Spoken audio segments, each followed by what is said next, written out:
up guys? So welcome back to my channel. So literally I just finished working out, which is why I have no makeup on, and honestly with the topic of this video I didn't really feel like it was necessary to put on a whole face full of makeup.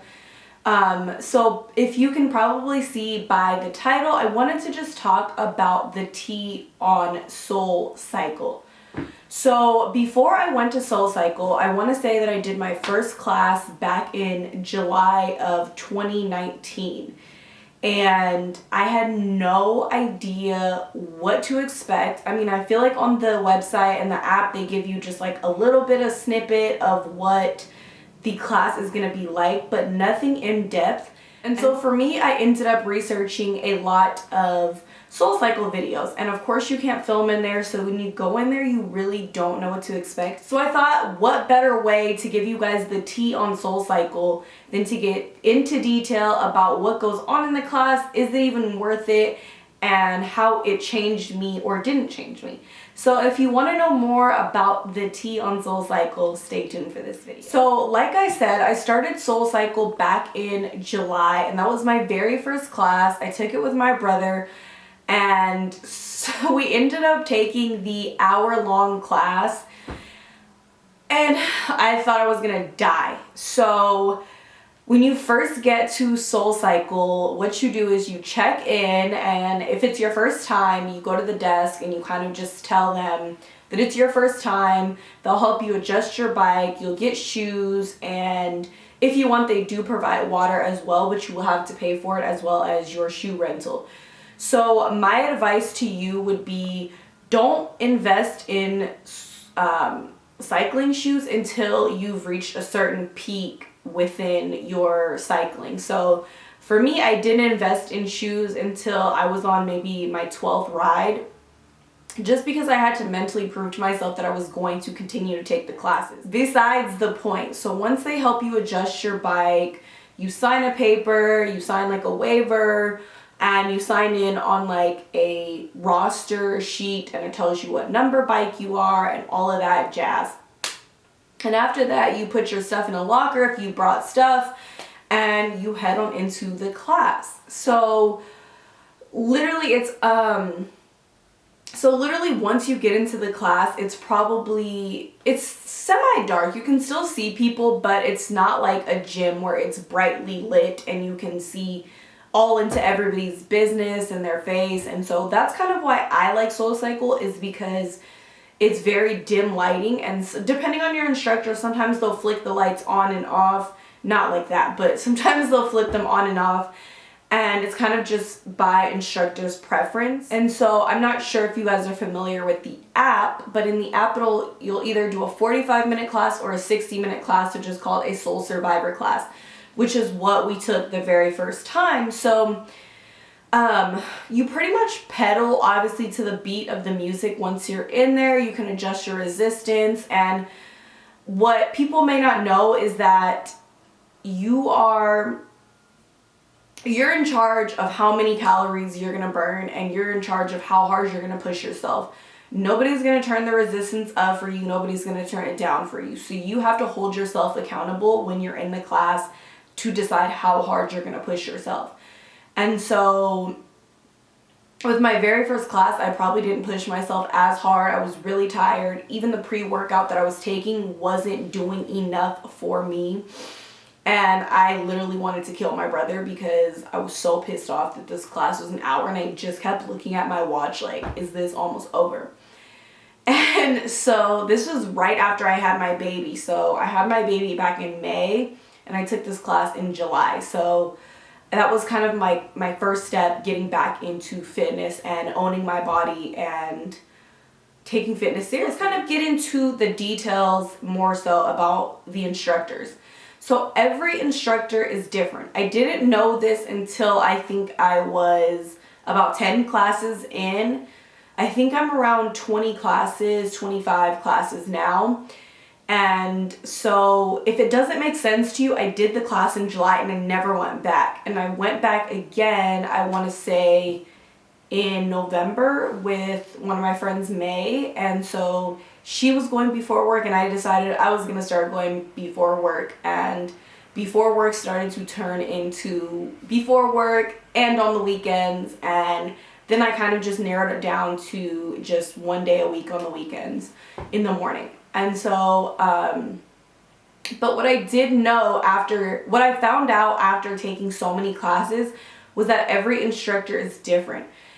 And I think the advice that I could probably give you is that take a multiple amount of instructors, take different ones until you find the instructor that you fit well with. So somebody that I was taking for a long period of time and multiple classes, I didn't realize that person didn't really fit with my fitness needs and how hard I wanted to push myself. And sometimes it's even based upon the instructor's music, the music choice that they choose. So I wasn't aware so much that each instructor will play different music, they do different things. Like I know that when I go to an Activate class, which is more sprints and lifting and basically a really big mix of sprinting and lifting, but lifting heavier weights. And so I noticed that I like to be pushed like that. And I noticed that the instructor that I was taking for a long time wasn't really pushing me as hard as I wanted to be pushed. And one of SoulCycle's biggest mottos and sayings is that you're riding to the beat of the music. And so the instructor that I was taking, no shade, love this instructor to death, but the music that was being played in the class was just a bit too slow for me to push myself. So I kind of like taking instructors that have fast-paced music, which will make me get into the beat, which will make me push myself harder. There was one time that I took this instructor that was new and a lot of people hadn't heard of her yet, and she did a Kanye versus Jay-Z set. Oh my God, I don't think I've ever pushed myself so hard in a class because the beat of the music just made me want to go, go, go, go, go, go, go. Literally, I love that instructor. She's one of my favorites. And I recently, thanks to May, found another instructor that I love, and he's so great. Like, I like his beat, I like his energy, and he's all about pushing and pushing and pushing. And in the moment, you're like, fuck, I can't do this. But when you leave the class, you feel so. Another thing that I feel like you may not know about SoulCycle, and everybody's gonna be different, is how many calories you burn. Every time that I go to a class, literally I burn a different amount of calories. It kind of just is based on the music, it's based on me pushing myself, it's based on the instructor. And of course, it's not shade to the instructor. Sometimes some instructors just play better music and it makes me want to work harder for it. But I'd say for me, and this is only my experience, so I can't speak about everybody else's experience, but at minimum, every class that I take in SoulCycle, I burn 300 calories, minimum. So when I'm on the bike, a lot of people say that they're uncomfortable and that the bike itself, like the seat, is uncomfortable. But for me, I feel like everything in the class kind of like goes back to your instructor. Like I can't emphasize how much your instructor matters when taking SoulCycle, because some of the instructors will keep you kind of in the saddle, which is the seat. That's their term for the seat. And so some of the instructors will have you do fast pace in the saddle. And then there's other instructors where you're out of the saddle and you're pedaling kind of like, and you're pedaling kind of standing up in a sense, so you're not sitting in the saddle. So for me, I've taken instructors where I'm mostly out of the saddle. So as far as my crotch hurting or the seat being uncomfortable, I don't really take instructors that have you sit down most of the time, so I don't usually experience the uncomfortable part of the saddle that some people may complain about. Also, something that I learned taking classes in different states is that their tax is different. So sometimes the prices will vary depending on where you're at. So what state you're at, what taxes they have in that state. So I think when I was in New York, that class was a little bit more pricier than what I'm used to in California.